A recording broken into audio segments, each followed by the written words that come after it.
We've all been conditioned to consider creatures like fairies, dragons, and werewolves as make-believe or fantasy, something that you would only hear about in a storybook or see in a film. But the truth is, all of these creatures are actually real. There's a channel called Dogman Encounters that I've been watching for a while. People call in to the show to tell their stories about encounters with creatures like werewolves. I heard a lot of the stories. Some are iffy, as in, I don't know if I believe it or not. Some seem like the person is just seeking attention, and then some just seem like straight up lies. But out of all the stories that I've came across, I can confidently say that this one is the truth. The man that you're gonna hear tell this story gives way too many details for it to be made up. And the tone of his voice, you can easily tell that he really experienced what he's talking about. Please give us a brief bio on yourself. Well, I'm 30 years old. I've got my wife and my daughter. Just go to work, come back home, do the family thing, and I do enjoy very much going into the woods and being able to enjoy the outdoors, being able to have respect for the animal, as well as, any type of fishing and hunting. I really enjoy. I like to be able to create memories with my family that way. And I think that it's a good experience for all of us to be able to get outdoors and be able to actually smell the trees and smell the fresh air and see the other animals and see what they're doing and be able to create a bond and a relationship with nature altogether. And I definitely have had quite a change with that recently, but my schedule on a weekly basis is usually pretty much the same. I get up, I help make breakfast, I kiss my family goodbye and go to work and come home and try to unwind at that point. And my free time basically is just made up of being in the outdoors and being able to enjoy it. After seeing what I had seen, I was unsure as to where it is that I need to go, being that it's not exactly something you hear every day. And at first I said, well, I think I'm going to explain this to a couple of close friends. And regardless of what people's perspective of me are, I've spent a lot of time trying to be able to have everyone understand that I'm honest and I'm straightforward with things. So to tell people how much of an emotionally distraught encounter this was and not have the respect or belief from everyone to get in return, I thought that it would be best for me to, other than being ridiculed and mocked by people that I've built these relationships with over the past 31 years, I went and I've got professional help. Now, over the past month, I've done so.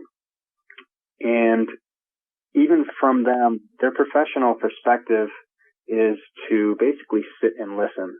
And still knowing in the back of my head that I know that this counselor, this therapist, doesn't believe a word that I'm saying. I think she believes that I believe that it happened. And it didn't really do anything for me. I was not able to express myself. I had expressed myself, but I hadn't received the input back that I was expecting that I would get help for. I guess what I'm trying to say is no, I didn't get any help from spending money on someone to listen to my problems. And I would have hoped to have got something a little bit different in return from them, being that I paid money for it. It didn't make me feel any better. I felt now, other than being mocked from close friends, now I have a complete stranger who doesn't believe anything that I'm saying. And I stopped going just recently after we had spoke the other day. And the difference in that was I could see that you have a real understanding for these encounters. And to know that someone else believes me, to know that someone else understands what it was that I had went through physically and mentally, as well as emotionally, because being as emotionally involved in the encounter as I was, and I'm sure a lot of other people were, it's very difficult to think clearly when you're emotionally involved in a situation, not let alone be able to express and relive that encounter again. So to be able to do that with somebody who you know isn't listening and isn't on the same page is almost a waste of time, and I know a waste of money from personal experience. But after speaking to you the other day, I was able to really get a good grasp for the right way to talk about it. And you had shown a lot of support, and being that I know that you do believe me is such a huge difference, because when you know that you have a group of individuals or an individual by themselves that is interested in hearing what you're saying, and there's no controversy in truth. They know that this is real, and that means a lot more personally to me. Before you tell us about your encounter, please tell us about the place where it happened. Well, I live in Cato, New York. It's upstate New York, very country type setting. The house is on a road that's about 7 miles, 8 miles long, connects two other back roads. It was kind of stone road up until about 15 years ago, and they just started recently paving it. There's only about 5 houses on that street, and it would take about 25 minutes to be able to walk to your neighbor, 30 minutes. It's all surrounded by woods and fields.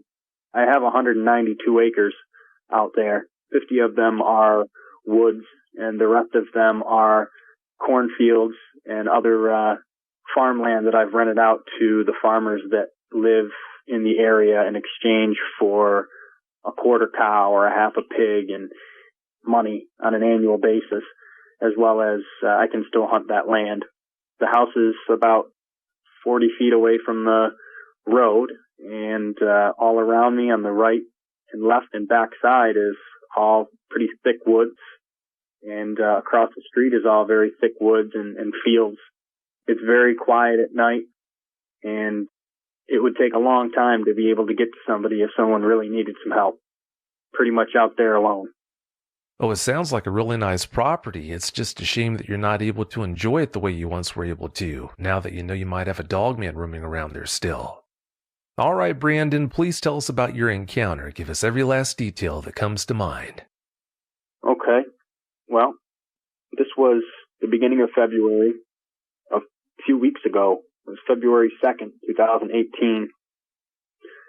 And that was definitely the day that had changed my life. I had got up in the morning and kissed my family goodbye and went to work like I normally do around 5 a.m. I had gotten a few phone calls throughout the day from my wife, and she stays home with our newborn. And I had gotten a few calls from her, and she had said, because we have some cows, some livestock, about 12 of them, and she had called me and she'd been concerned. And she had said, hey, do you know that all of the cows are huddled up in the corner closest to the house, away from the wood line, and they've been there all day. They won't eat, they won't move or anything. And I didn't pay any mind to it. I was really busy at work, and I said, don't worry about it. I'll check it out later. I'm busy right now. And I just kind of figured, all right, well, maybe, coyotes are out there messing with them again. I'll handle them later on. They are quite a nuisance around where we are. So I just had assumed at the time that that's what it was, because that's what I'm familiar with. So I didn't pay any mind to that.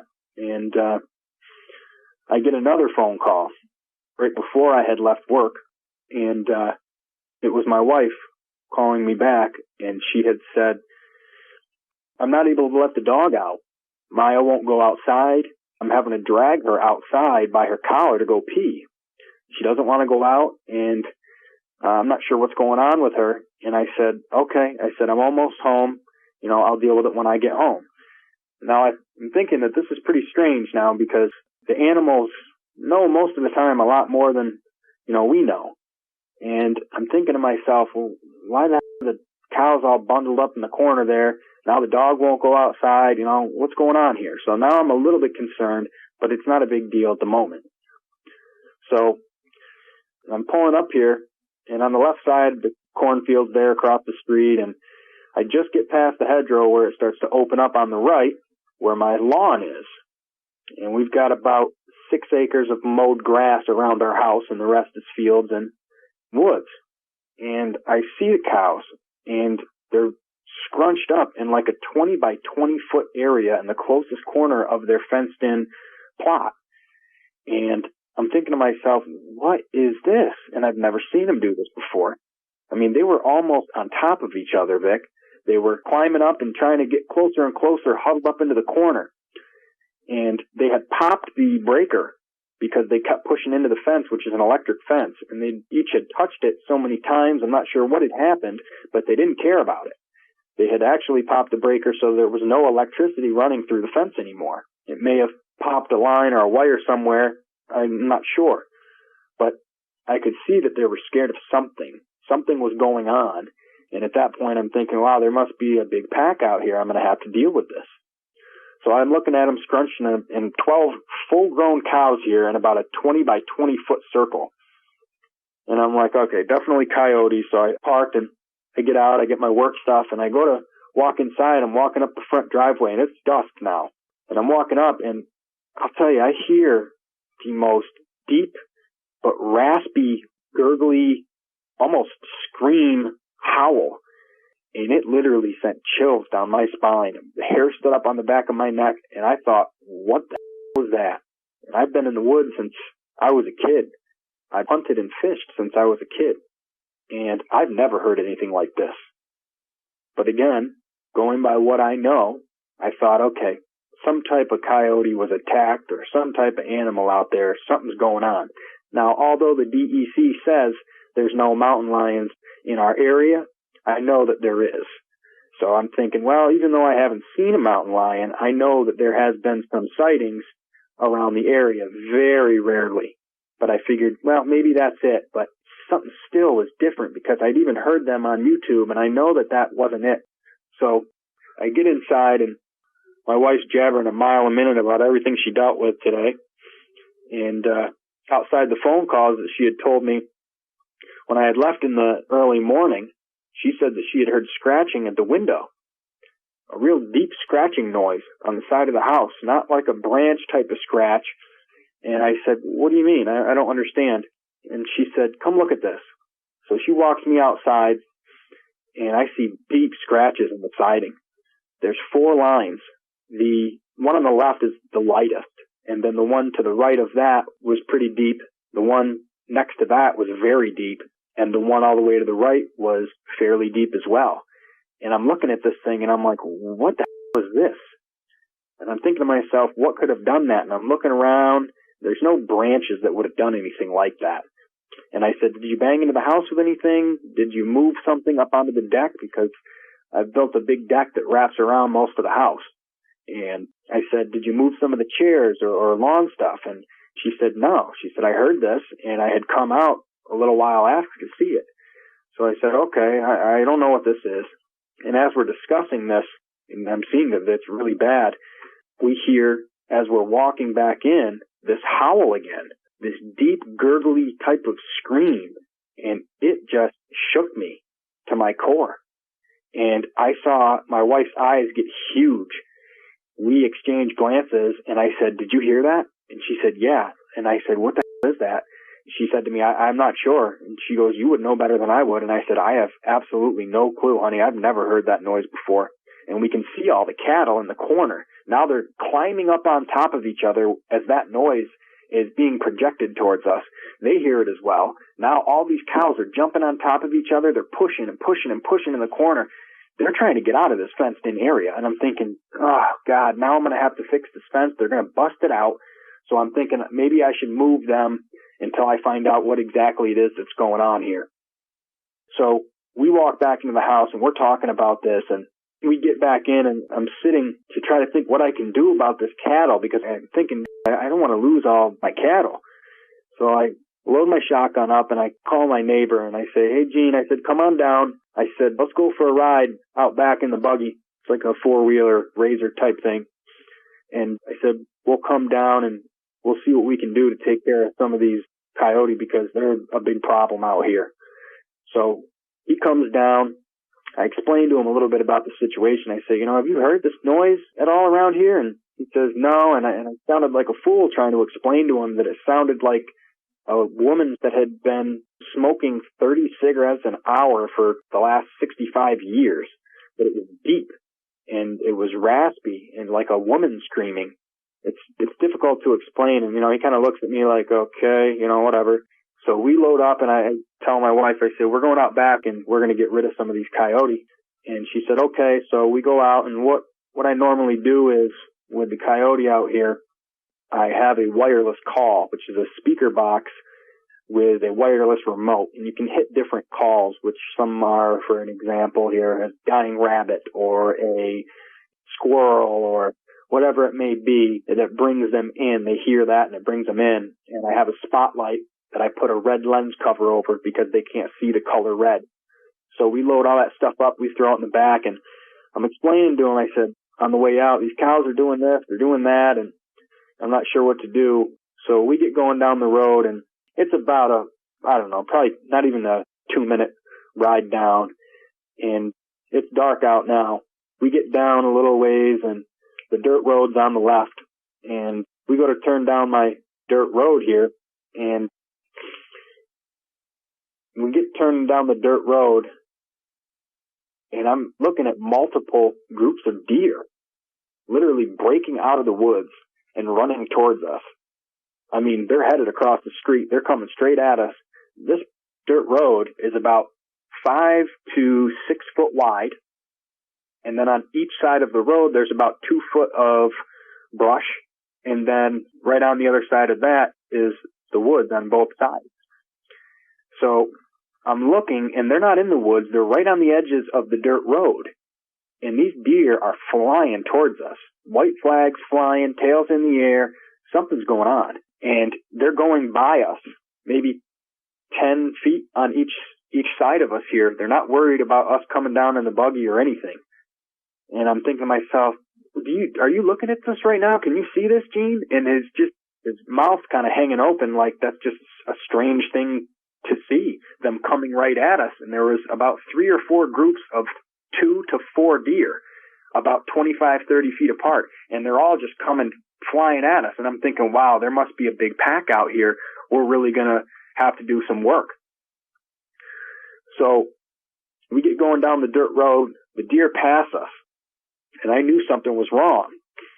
So I said, if you see anything before we get down there on the way, I said, shoot what you see. And we get going about a half mile down the road, and I'm doing about 45 now down this dirt trail. And as we're getting in, we're about 2 miles or so into the woods now. And it's all woods around me. It's dark out. And I hear something smashing like it's some type of rhino in the woods next to us. And I'm just buzzing along, and I'm thinking to myself, we've got no bears or moose in this area. And I said, what the hell is that? So I start to slow down, and I stop, and the buggy is just idling. And I get the worst feeling of my life, like somebody is watching me. Something is watching me right now. And I'm getting goosebumps everywhere. The hair stands up on the back of my neck. And Gene's voice is real shaky. And he says to me, we need to leave right now. Something's not right. And it is dead quiet. There's no sound, no animals, no nothing. And I kind of trying to keep my cool, even though I feel it too. And it's intense, Vic. It's intense. And I said, don't get all scary on me here. We got firearms. Just relax. Thinking to myself, there's nothing in the woods here that I haven't seen. In the past 30 years, no way. So we sit for another maybe 20 seconds. And I shut the buggy off now. So there's no more idle. And I hear this heavy, heavy breathing.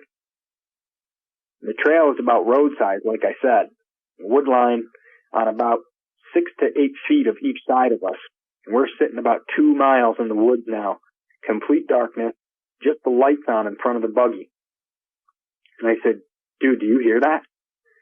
And I reached over with my spotlight, and I pull it up. I pull the red lens cover off. And as I go over to shine this, and I said, point your gun over here. And he's got it up. Now, what I'm about to tell you here is where everybody's put me down and I feel has ruined my reputation for being honest and true in every sense. But that doesn't embarrass me because we know what we saw. Now, I pulled that spotlight up thick and I scanned the first few feet heading into the woods. And I got to the general area where I heard that breathing. Now, this is a 1,000,000 candlelight spotlight, and it's very bright. It's got like an 8 or 10 inch head on it, and it's got the trigger on it. You hold up, and I get to the general area where I had heard that heavy breathing, and I look in, and I see some type of hairy animal, and I could see that it's got its arm around a tree a little bit. And I'm thinking to myself, whoa, what the hell is that? And its head on the back looked like I could see ears, pointy ears, that looked like some type of daggers about 8 inches, maybe 10 inches on the top of its head. And as I am shining the light, I hit the top and I see like this, whatever this thing is, it turns and steps away a little bit from the tree, and I can't believe what I'm seeing. This thing had a snout like the most stereotypical werewolf. That's all I thought. This is a werewolf. But my brain isn't working properly because I'm thinking to myself, this isn't real. There's no way that I'm seeing this creature here. This looks like, if you've ever seen the movie Van Helsing, it looks like that exact werewolf, almost 98% similar. Okay, and now I can hear my heartbeat in my ears. It is all quiet around us, other than this breathing from this creature I'm looking at, and I'm just completely shook to my core. I've never seen anything like this in my life. This isn't supposed to be real. This isn't a real creature. There's no way that I'm looking at this. I'm staring at this thing, not knowing how much time has gone by. And it turns a little more, and I see its eyes. Now, its eyes were like a bright, if you held a Corona up to the sunlight, that's what this thing's eyes looked like a goldish amber color. And it turns, and I see its snout. It looks like a dog snout, but it's got a massive head. And I'm talking, I can see its arm a little bit, but just its hand. And I'm trying to rack through my brain, and I'm seeing all of these things kind of at once, and they're not making any sense to me. It's got a huge head. The hair on it is like this short kind of, it's not shaggy. I could almost see its skin underneath. But I'm noticing that this thing's got bright gold eyes, pointy dog ears, and a snout like some type of canine creature. That's when I am trying to process all this, and it seemed like 20 minutes. I don't know exactly how long it was, but all of a sudden Gene screamed real loud, and that scared me even more. And at that point, that broke the silence, and this thing stepped away from the tree it was up against, and I couldn't believe what I saw. This thing, it was making some type of cracking noise. Like if you had 15, 20 people together cracking their knuckles in a microphone on a loudspeaker, and bones were breaking inside of somebody's body. This thing stands up on 2 legs, Vic. Its back legs, it has haunches like a dog, okay? This thing is almost 8 foot, 9 foot tall. This thing is so big, at 15, maybe 18 feet away, I could see this thing clear as day. There was no question. My spotlight is on this thing, and it's fully charged, brighter than ever. I couldn't believe what I'm seeing. Its chest looked like some type of world record bodybuilder. This thing was jacked. Its arms from the shoulder to the elbow looked like a normal length, but the length from the elbow to the wrist were extra long, almost twice as long as the top part. It had hands, Vic. This thing had 5 fingers with nails on them. Sharp nails. It looked like black knives on the tip of its fingers, a couple inches long. It just had these big hands. And it's not processing with me. I didn't understand what it is that I'm looking at here. I can see it's jacked. It's massive chest, huge arms. I mean, ripped. It's got abs like some 30-year-old at a gym.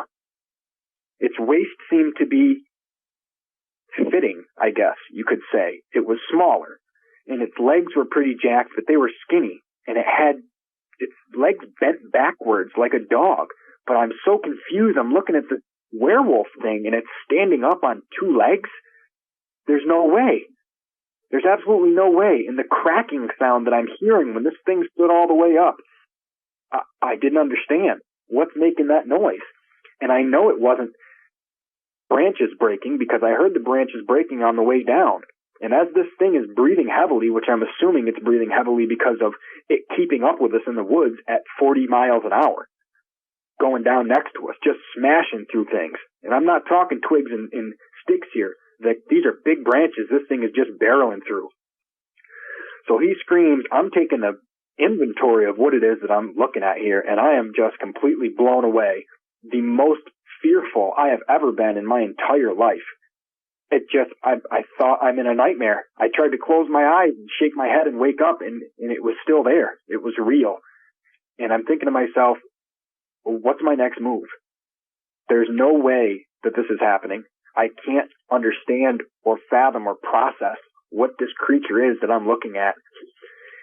So Gene screams, I'm looking at this thing, and at that point, I didn't even know what to do. I was stuck. So it stands up, and I see its arms hanging down in front of it, and I just didn't know what to do at that point. And the only thing that broke the silence at that point was that scream, and Gene fires 3 shots in a row at this thing. Now, this is a Remington 875 shot pump. Okay? High brass slugs. He's shooting out of this thing at 15 to 18 feet away. He fires the first one, and at this point, my ears are ringing because he's right next to me. We're in somewhat of an enclosed vehicle, but I got the spotlight on this creature still, and I see the first bullet hit its chest. It rips the whole right side pectoral muscle almost off of this thing. I can see it rip the skin. I see the blood. This thing is real. It is a creature. It does bleed. I could see that the whole right pectoral muscle was completely almost torn off of its body. Pieces were hanging down. And this thing lets out a scream, and at that point, he had fired 2 more shots right away afterwards, but this thing was fast, Vic. This thing was real fast. So the 3 shots in a row, after the first bullet hits its chest and rips the skin and the pectoral muscle, this thing jumped, okay? No exaggeration. This thing jumped clear 15 feet up into the trees, okay, and almost 30 feet across the dirt road into the other side of the woods. As it goes across, okay, I can see from what little moonlight that we have. Now, the buggy lights are on in the front, but I didn't move my spotlight with the creature because he did it so fast. But as it gets and jumps across the way here right in front of us, I can get a good look at this thing all the way compared to other things around it now. And I see that this is a dog head with a bodybuilder's chest, arms. I mean, this thing is huge. It's 8 or 9 foot plus now that I can compare it to the things around it. I couldn't believe it. It looked pretend. It looked like, I can't even explain. I'm so terrified at this point. I didn't know what to do, but the shotgun and him jumping completely broke me out of this trance that I was in of being a complete fool and sitting there not knowing what to do next. So I start the buggy up. I crank the wheels all the way to the left. The back tires are spinning, throwing dirt behind me. This thing is to the floor. I get it spun right around, and I'm headed to the road. And I'm screaming to Gene, what the was that? And he's screaming, my gun's jammed, my gun's jammed. And I'm looking over at the shotgun, and I'm looking forward, looking over at the shotgun, looking forward, and I'm screaming at him to hurry up, get it loaded, get it loaded. I don't know where this thing is. I don't know when it's coming back. I'm trying to reach down for my pistol. And I'm reaching, but it's bouncing around on the floor somewhere because this dirt road's got little stones in it and it's bumps and the water knocks out a bunch of the dirt. So there's divots everywhere. There's mud holes as you get down into there. And we're 2 miles. We're 2 miles into the woods now. And it's dark. There's nothing else around us. We are, in my perspective, we're a long way from home. And the gun that he has next to him is jammed. And I'm not sure what our next move is. The only thing I could do was keep my foot on that gas. I see Gene look up, and he looks by me. Man. I look to the left side where he's looking out my window on the driver's side, and I'm doing about 50 at this point, Vic. I look out the left-hand side next to us, about 2 foot next to me. I see this creature. It's running right next to us. This thing is on 2 legs, running directly next to us, on its back haunches like a dog. Its arms are hanging in front of it like it's going to tackle something, like it's about to fall. But it's got its arms in front of us hanging down, and it's running next to me. I can hear its feet hitting the ground, even with this vehicle that we're in, to the floor. I can hear it boom, boom, boom, boom, boom, just taking big strides right next to us. And it's got its head down a little ways. Now, this buggy is about 5.5 foot tall. This thing is hunched over, almost leaning forward like it's going to fall. But it wasn't. I could see now all the little teeny creases of its muscles that are in its body, on its body. I could see the hairs were blackish gray, and they were thin enough to be able to see that it did have skin underneath. And this thing was so ripped. I see its abs contracting and getting loose again as it breathes running next to me. I can see its muscles get tight in its legs because they're right where my face is. I look out and look back, and I am completely terrified. At this point, I can't even make a sound. I can't scream or even, I can't get any words out. I can't believe that this thing's running next to us at a full sprint. I mean, I don't personally know if it was at a full sprint, but I had this thing to the floor and it was standing right next to us. Leaning down, looking into the window, I see its eyes. And again, they're these amber-colored looking eyes. And I was more terrified than I could ever dream of in my life. And I'm trying to get this thing moving as quick as possible. Gene's staring at this thing, and all of the color drained right out of his face. I'm sure mine did as well. And I'm just looking forward, looking over. I'm hoping that he loads this thing up. I've got one arm on the steering wheel and one hand down now, trying to find what it is that's going on. And I crank the wheel to the right to try to move further away from this thing. Vic, this thing puts its arm out. Now I can see its hand, clear daylight, so to speak, with the front 2 lights of the buggy shining straight on this thing. Its hand is massive. It has 5 fingers and these black, long, sharp nails. It's got its hand, puts it right on the driver's side light, and I feel the buggy starting to slow down. And I'm thinking to myself, no way. This thing had the intelligence to put its hand in front of the vehicle, put it on the vehicle I was in, and put its hand on the light. And I remember looking forward, and I could see the light completely cut off the whole left side of the trail, because the only thing that we've got for light right now is the 2 front lights pointing forward, and it is dark as out. So I see this hand in front of me holding its back. I feel the buggy slowing down, and I look back over at him, and as I can see it, he's looking in, and I see his teeth. They are so sharp, unlike a dog's that would be rounded at the end. These are sharp, and I'm talking serious sharp. I can hear them. He's chomping down repetitively. Boom, boom, boom, boom, boom.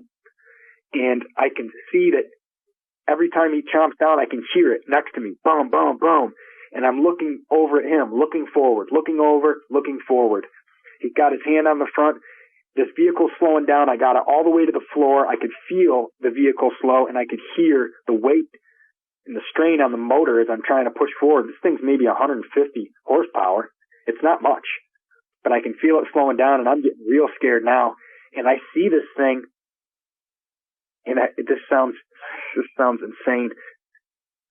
This creature, as it's looking inside of the vehicle with its hand on my vehicle, both of us are in there, slowing down. I thought, this is it. We're done. It smiles. Its lips curl up on the sides, and it smiles. And I am just in complete fear, shook to my core. I have absolutely no clue what to do. I felt like it had taken everything from me that I've ever known to be good and true, and it had completely smashed it to the ground. This thing's aura, its whole demeanor, it was just the most evil thing I've ever felt in my life.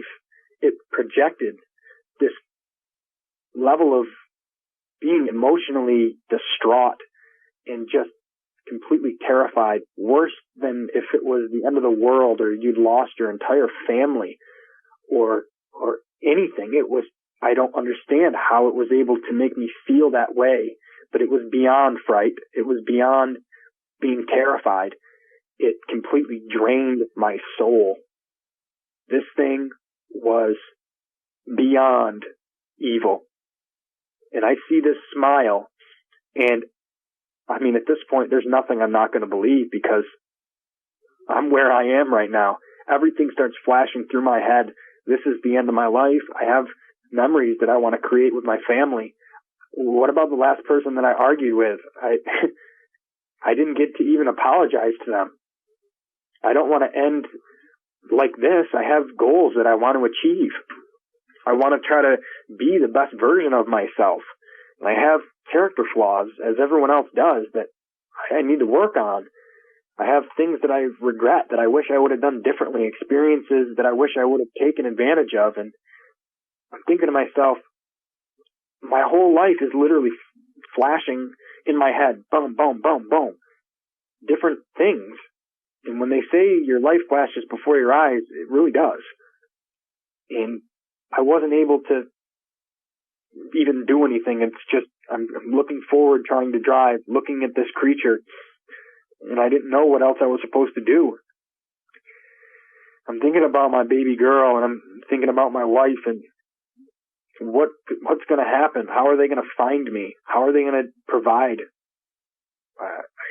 My daughter and my wife have to grow up without anybody around. What's the story that's going to be told?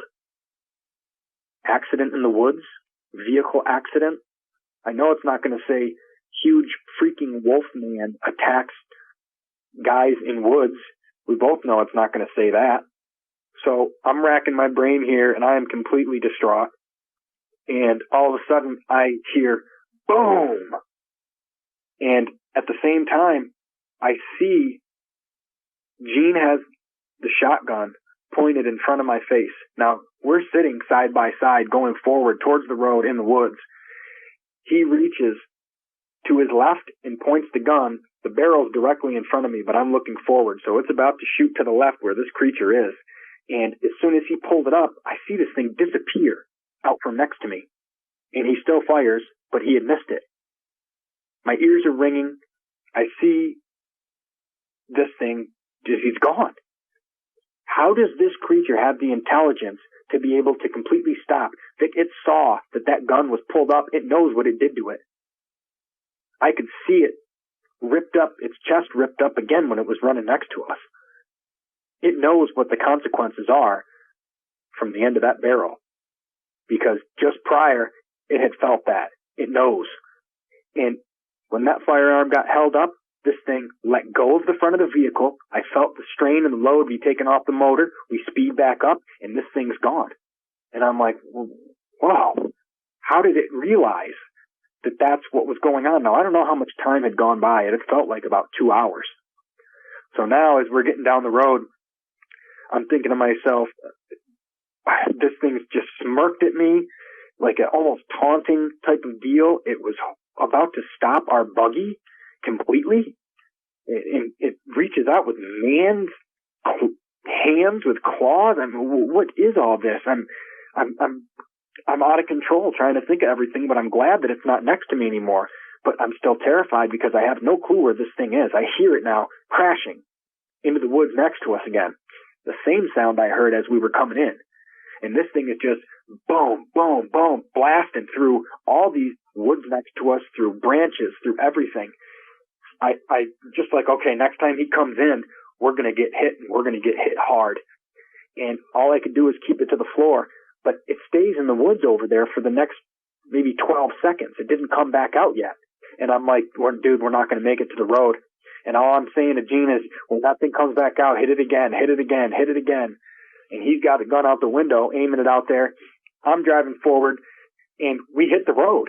It seemed like it was forever, but we finally hit the road. I didn't slow down. I hit that road. I cranked the wheel all the way to the right. The back tires slid off the gravel and onto the road. Tires are squealing. And then I see it. It tried to flank us. It tried to jump out right there at the edge of the woods and cut us off. Or so I thought that's what it tried to do. But I get to turning. I slid. We lost speed sliding onto the road, but I still got it to the floor. Gene, I can feel him lean over onto me because of the G-force from turning it at 40 miles an hour, skidding onto the road. This thing jumps clear, easy, another 20, 25 foot out of the woods onto the side of the road where the ditch is, and now it's behind us. And we're going down the road, and Gene's got the gun pointed back to it, and he's not shooting anymore, though. And as soon as he gets the gun pointed, when we straighten the vehicle out, he's got the firearm pointed down back behind us where this thing's standing. And it kind of leans down a little bit, and I see it go back down on all fours. And it's sitting there. It lets out this huge roar again, the same noise that I had heard numerous times with my wife earlier when we were in the woods and when I was by myself coming home prior to Gene and I going out in the woods when I had just walked in the house before my wife showed me the scratch. And all the cows went crazy. So we're getting down the road. Now this thing, he sees the gun get pointed back out, goes down on all fours, and then launches back over into the woods, another 20, 25 foot. And now I can't see him because it's as dark as it is. I can still see it's a silhouette from down there, though. So it launches back into the woods, and we get back to the house. I pull in, I stop, and we sit in the vehicle for a second. I have the garage door opener in the buggy, and I pull it into the garage door, and I'm staring behind me. And now I reach down, I grab my pistol, which is a .357 Magnum. It's a 5-shot revolver. It wouldn't have done anything to this creature. It got shot clear 18 feet away with a high brass slug from 12 gauge, and it just ripped its chest open. This thing didn't even care. It just pissed it off. So I've got my pistol, my hand's shaking, and I've got this thing pointed out in the back. And I see Gene's got the shotgun on his side pointed out towards the back. And we watch as the garage door slowly closes. I'm waiting to see this thing's feet just show up and rip the door off. And the spot between where the door closes and the concrete's getting smaller and smaller and smaller. And I'm thinking, okay, I don't see it yet. And we sit there. Finally closes all the way. Now I'm thinking I've got to get inside. My family's inside. So we shut the buggy off. I open the door. I look outside. I don't see it. I don't hear it. So we get going back in, and I get inside, and I'm looking at Gene. We're not saying anything at first. And I popped the door open, and I said, hey, I said, we're back. And I didn't know what else to say. I didn't want to say anything running inside the house like a crazed lunatic trying to explain that we were just attacked by a werewolf. That my wife's going to tell me to stop drinking. You're an idiot. I wasn't able to even explain anything, and nor did I want to. because I'm going to put the fear in my family, 2 girls in the house? No, I can't do that. But I did want to check to see where they were. And they were in the living room. And I said, can you go upstairs for a minute? I want to come up and talk to you. Grab Gianna and go up there. I have something that I want to discuss with you, but I want you to go up there real quick. Gene and I will be up in a minute. And I closed the door, and I come back out into the woodroom, and I'm sitting back there, and I look at Gene, and I said, dude, what the was that thing? And he said, Brandon, I don't know. That's not supposed to be real. I said, that was a werewolf. And he said, I've never seen anything like that in my life. And he's the one that had said it looked like the werewolf from Van Helsing. And that's when it clicked in my head. And immediately I was like, yeah, you're right. It did. That's the only thing that I could compare it to that I've ever seen. And it's only been in a movie. So how is this thing over here? I've never seen this thing before. I've been in the woods since I've been old enough to squeeze the trigger. I've never seen anything like this. Now my heartbeat's slowing down. I'm kind of gaining some type of sanity back, trying to think about what this thing could have been, and nothing other than, a stereotypical werewolf from a movie. So now I'm in fear that this thing's going to come into my house because it's got my scent. It's pissed. Gene blew its whole right pectoral muscle clean off its body. It's bleeding. It's mad. I don't know what's supposed to happen next. I'm trying to think, did we piss it off? I do remember, I'm trying to think if we pissed it off originally from coming in and all the deer running out. I took its food away or something. I would imagine that it eats deer. I love venison. Why wouldn't something else? Let's be real here. I couldn't believe what I had just seen, and I didn't really know what else to say to Gene. All I said was, please don't say anything. After we had discussed what had happened in details of the thing, so we could both kind of recap on what it was that we saw, I kind of said, please don't say anything to Carissa. Please don't say anything yet until we can figure out what's going on here. And I said, I'm going to go inside. And he said, I need to get back to my house right now. And I said, okay, I understand. Please give me a call when you get home. We only talked for about 15 minutes and just going over what we had seen. And it was a very difficult conversation because it's not supposed to be real. And we both just were completely stunned that this creature was physically standing in front of us and it had done what it had done. And the level of intelligence of this thing was beyond any creature that I've ever seen. This was smarter than some humans that I associate with. It was intense. So I said, please call me when you get home. So I know that you made it home. I need to go inside and figure out what I'm going to do. And I said, please don't say anything to my wife. And he said, I won't if you don't. So I said, okay. I said, let's meet up tomorrow. Call me when you get home. So he leaves. He calls me and says I made it home. He's only about 2.5, 3 miles up the street. He gets home okay, no issues. I go upstairs and she goes, so what the hell was that?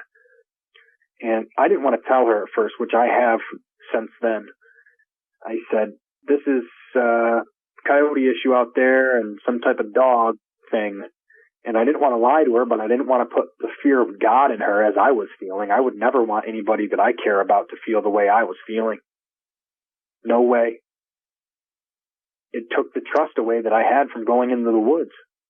I don't want anybody else to lose that love they have for being able to enjoy the outdoors. That's a terrible thing. So I said to her, it was an issue with some dogs. And she goes, what do you mean? What kind of dogs? Coyotes? And I said, yeah, something like that.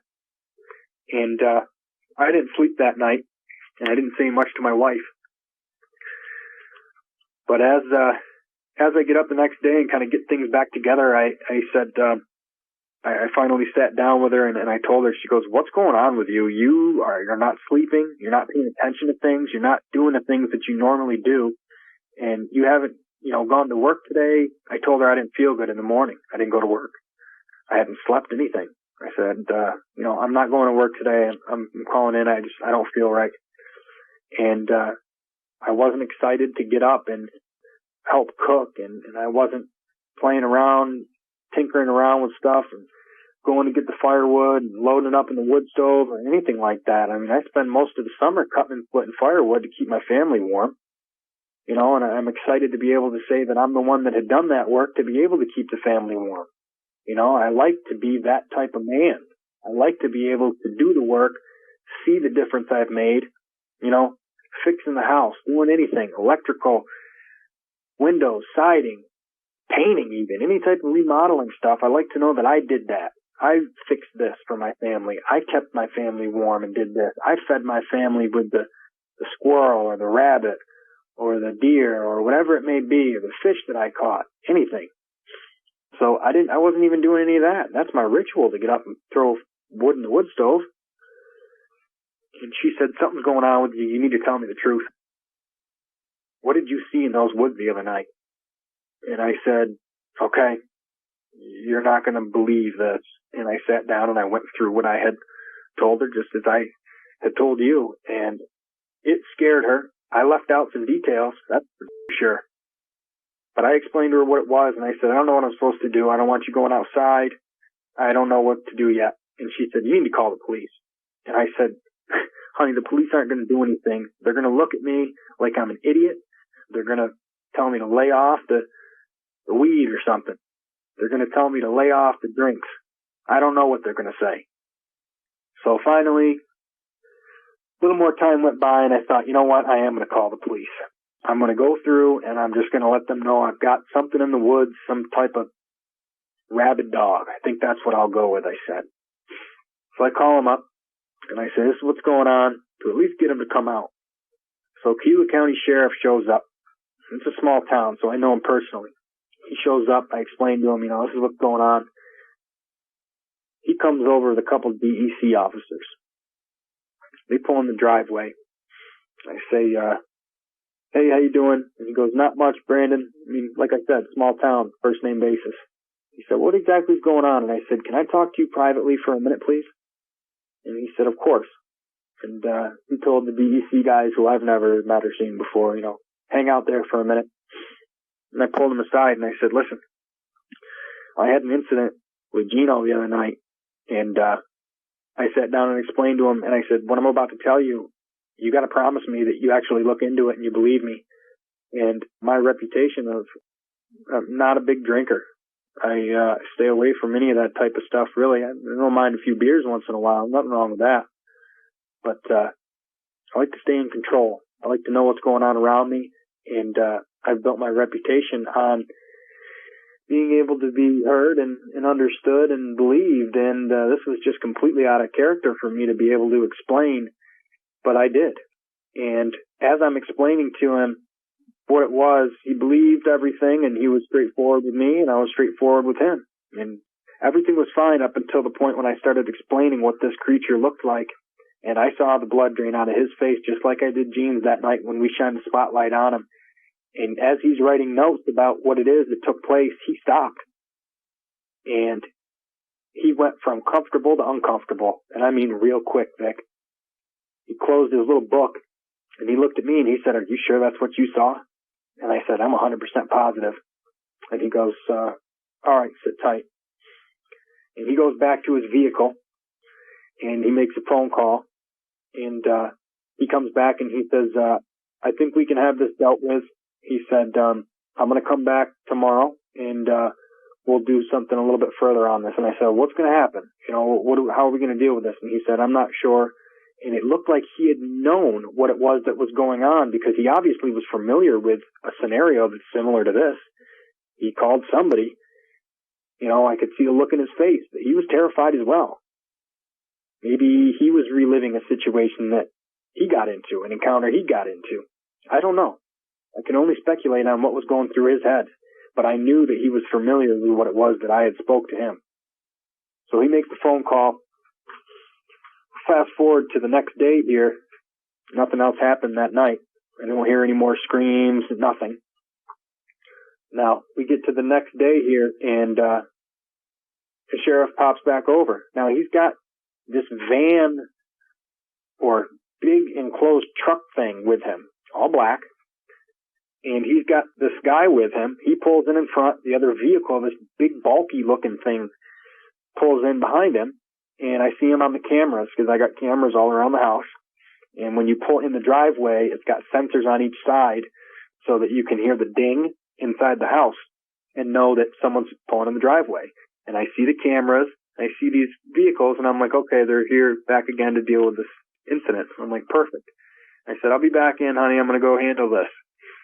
So I go out. He comes out and says, hey, this is so-and-so. I don't even remember at the time. I was just completely distraught because his outfit looked like some type of military uniform or some type of military unit. But I'd never seen any of the badges on there. There wasn't any writing. It was just this weird symbol of a badge on there. It wasn't anything that I was familiar with. And I shook his hand, and he said, "You're Brandon?" I said, "Yeah." And he goes, "Run by me again exactly what had happened." So I took a couple minutes, and I explained to him in general what it was that was going on. At that point, I can see he's got a pistol on his hip. And at that point, he motions over this wave or whatever, and I look over. Now, 5 more of the same type of people, the same type of outfits, gets out of this black van truck thing.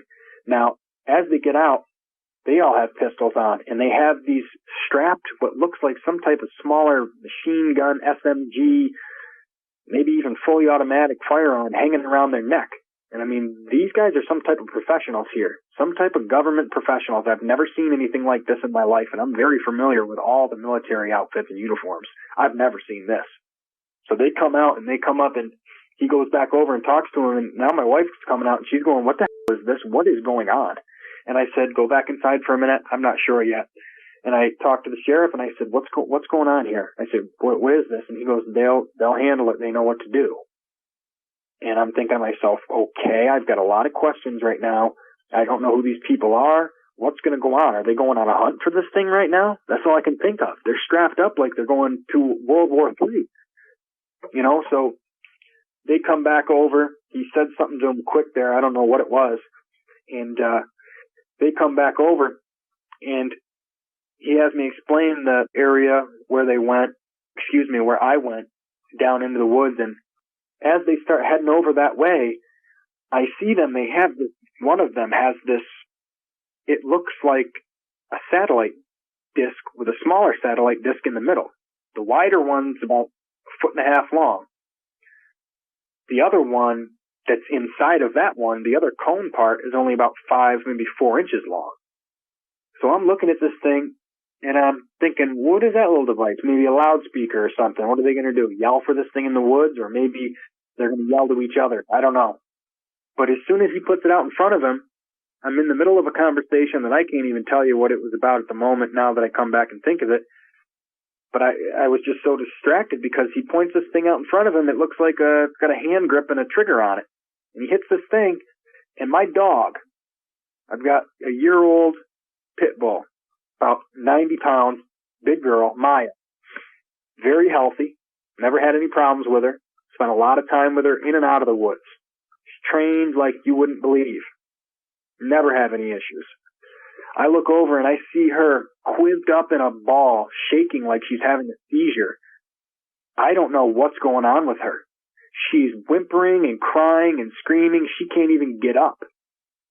And I'm thinking, hey, whoa, what's going on here? Why is my dog doing this? And as soon as I had yelled over to that, they had this thing sticking out in front of them, pointing towards the woods. They put it back down. And as soon as they put that device back down, Maya stood up. She stopped doing the seizure thing and crying, and she came right over to me and sat next to me. She was scared, nervous. I didn't know what happened. I'm sure she didn't know what happened to her.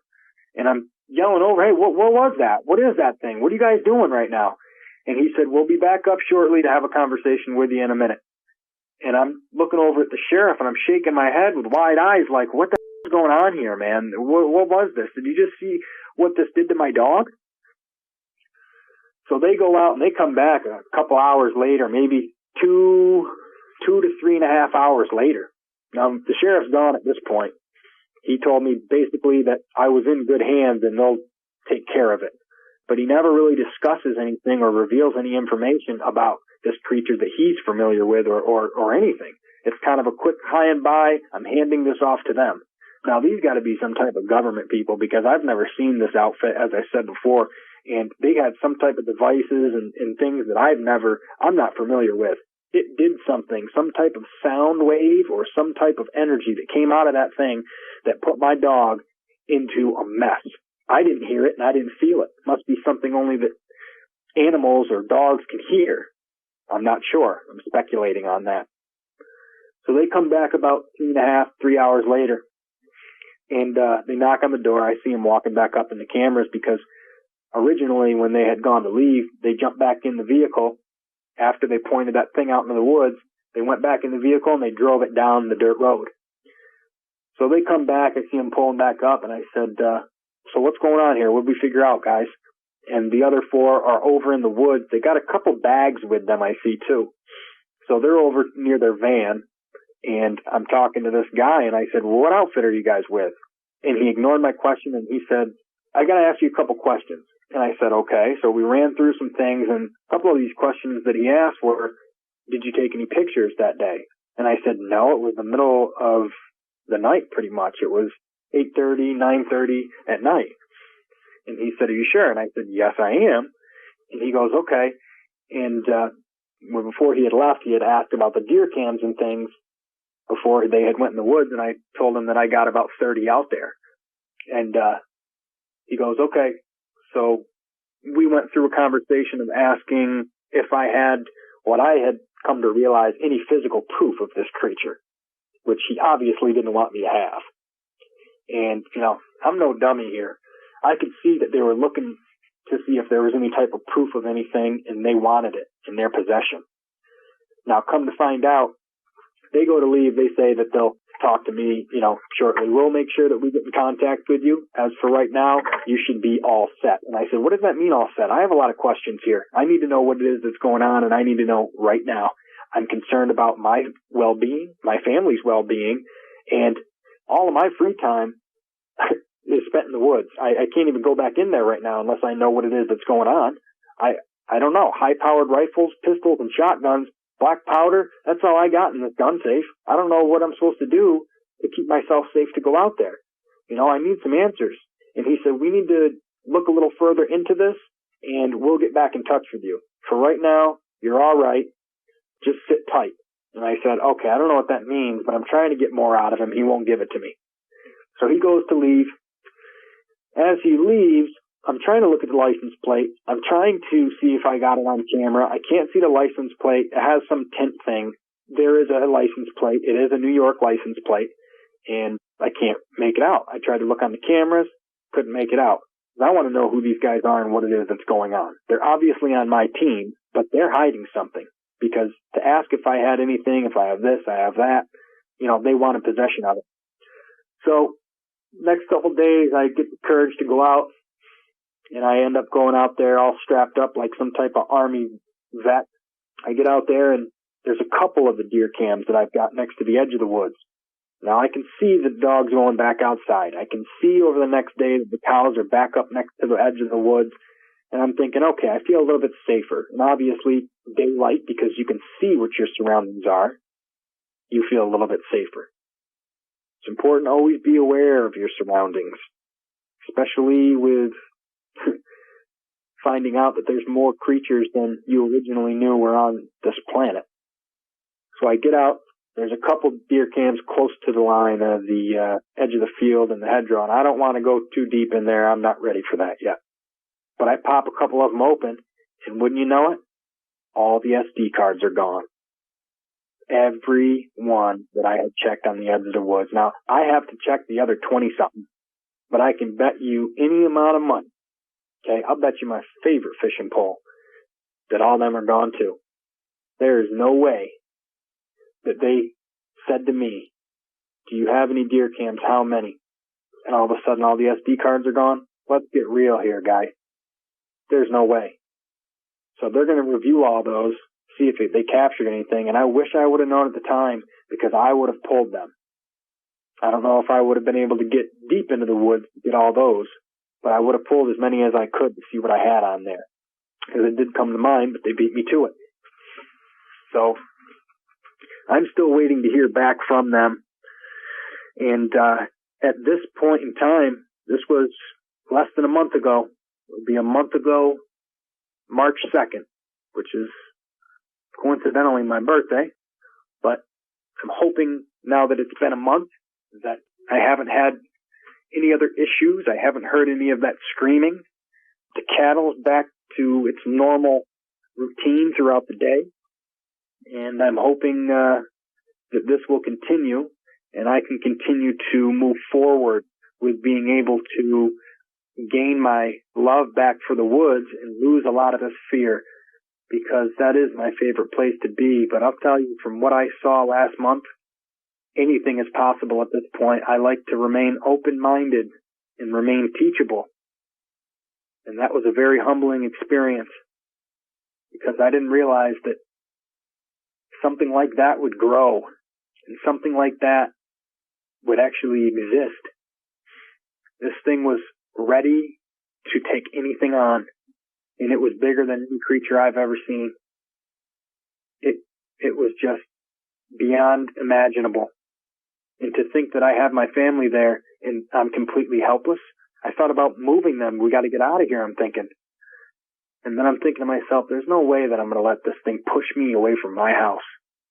I've worked really hard to have what I have at 30 years old. There is no way I'm letting this thing beat me.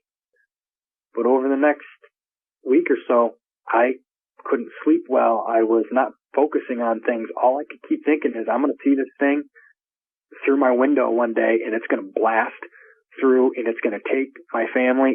I don't know what it's capable of. I have no clue what it's capable of. But whatever created this thing, I don't know what it was thinking. This thing is just a damage machine. It is ready all the time to just go from 0 to 100 in full attack mode. I don't know. I don't know enough about it. But I know for sure that I definitely am not going to be going back in the woods anytime soon. And that's a sad thing, because it's taken something from me, Vic. It's taken my ability to be comfortable and be able to enjoy the woods and share the outdoor experiences with my family and friends and ones that I care about. Be able to create memories with those friends and family that I care about. It's taken that away from me.